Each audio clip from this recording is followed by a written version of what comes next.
Hey, how's it going, YouTube? How y'all doing today? So the rain missed me again yesterday. We got another 30-40% chance of it raining tomorrow and the day after. So one of these days it's gonna rain, right?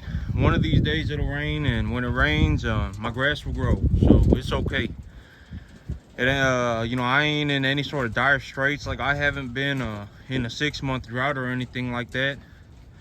It ain't that bad, okay? I got 1 month of feed coming in on Wednesday. I'm actually doing perfectly fine. It'll be completely okay. I got my feed coming in on Wednesday. These animals, I was really kind of taking a good look at them yesterday, and these animals are big. When they're about 750s, when I want to be taking them to market. This animal right here, I would say this is about a 750-pound animal right here.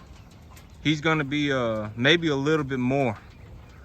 This one right here, bison right there, the big one right there, he probably about there too.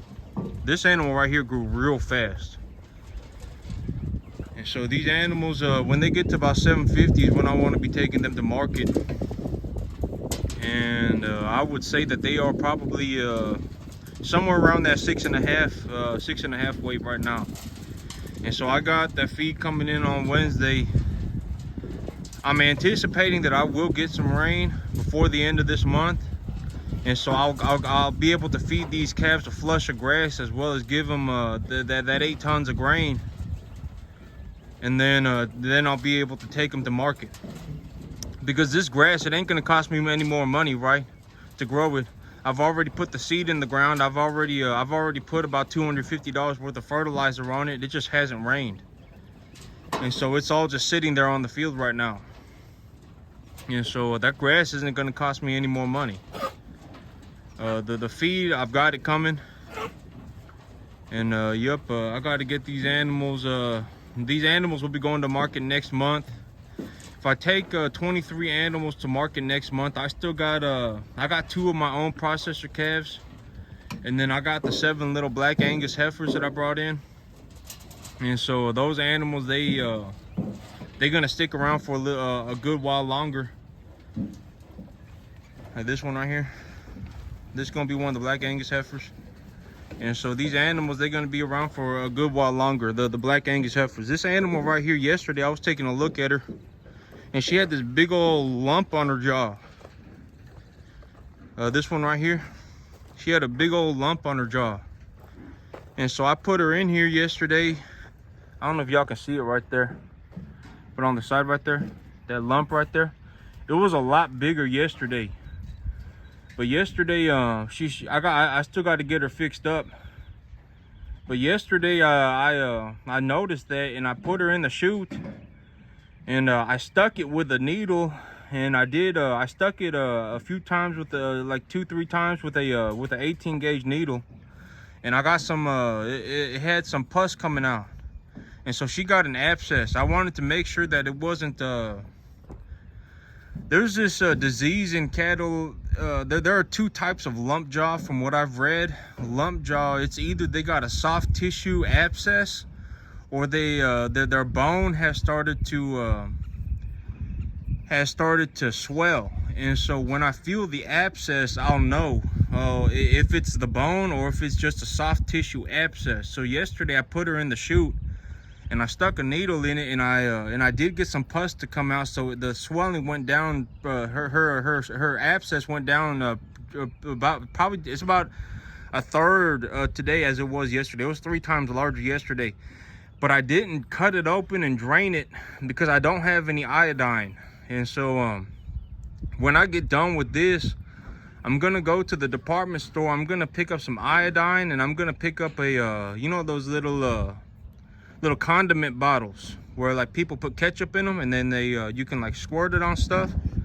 I'm gonna go pick up one of those, and I'm gonna go pick up some iodine, and I'm gonna what I've read that I need to do is that I need to cut a pretty large section of the it's gonna hurt pretty bad, but I need to cut it open real good, because if I don't cut it open real good and the abscess closes up too early, or if I don't drain it properly, the abscess will come back, and then I'll have to cut her again.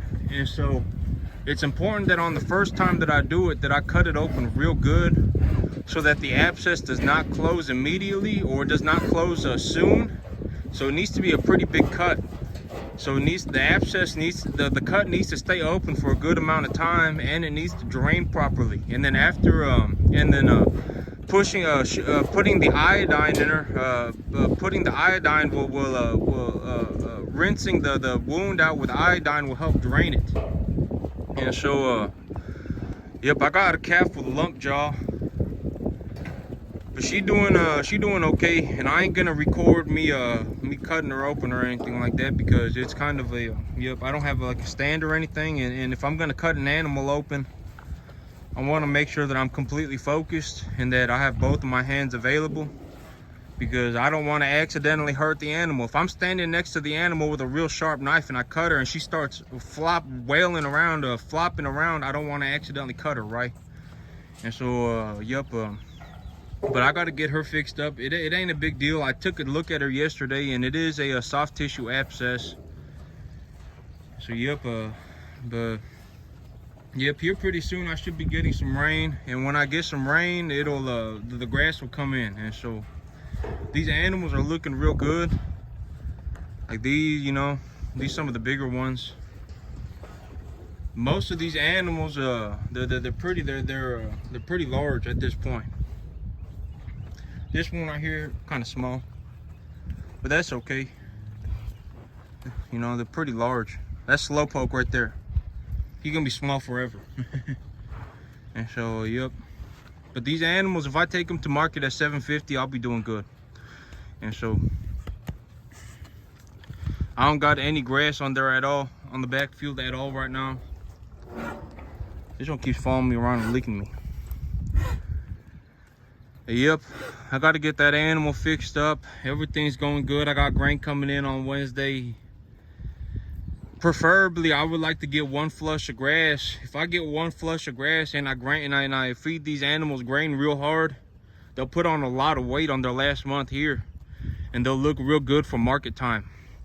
You know, I've already had them on grain for a couple of weeks now, and maybe like 2 weeks. And this grain, yep, it costs a lot to feed these animals grain, but I can't really do it. Well, I ain't gonna say I can't really do anything, because I can do a lot of things, right? But I've done real good up until this point financially. I've had these animals on grass. I've practically spent nothing on them. They've put on a lot of weight. I've got my taxes money back from the government. I'm doing real good on these animals financially right now. The cattle market's just been going up in practically a vertical line. And so in the last 6, 7, 8 months. And so I'm doing real good on these animals. And so if I have to spend, you know, the money that I need for grain, I've actually got it in cash, because I've got the money back from the government. And so, yep, I need to spend it. If I don't spend it, I'll pay taxes. Like when I sell these animals, like let's say I take these animals to market and I make $900 an animal or $800 an animal, that's like $22,000. And I pay back the $17,000 that I owe. That's $5,000 that I have left over. And so, and then next month the government's gonna send me another check again for refunds on my taxes. And so boom, that's another $1,000. And so I'm definitely 100% making a net positive on these animals. And if I can make $5,000 every 4 months, that's $15,000 a year, right? And so that's good. That's real good. And when I get you know, as I get better at this, I believe that the amount of money I make will go up too, because, well, I mean, there are certain situations where it's not good to raise cattle. And so I ain't gonna say I'm gonna make money hand over fist every day of every year. But yep, you know, as long as I raise number 1 graded cattle or number 1.5 graded cattle, and I get a decent market average price on them. And I put about 200, about 250 pounds on them and take them back to market.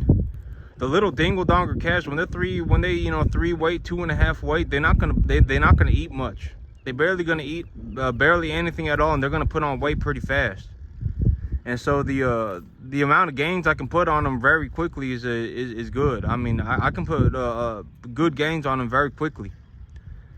And so, yep. As I take a look at what I've done, and I've collected a lot of information on these animals, and when I look at the information, I've collected a lot of data, and when I look at the data and I kind of fine-tune this farm, I can do things more efficiently and more profitably as well. So that's it for me today, YouTube. Y'all have a good one.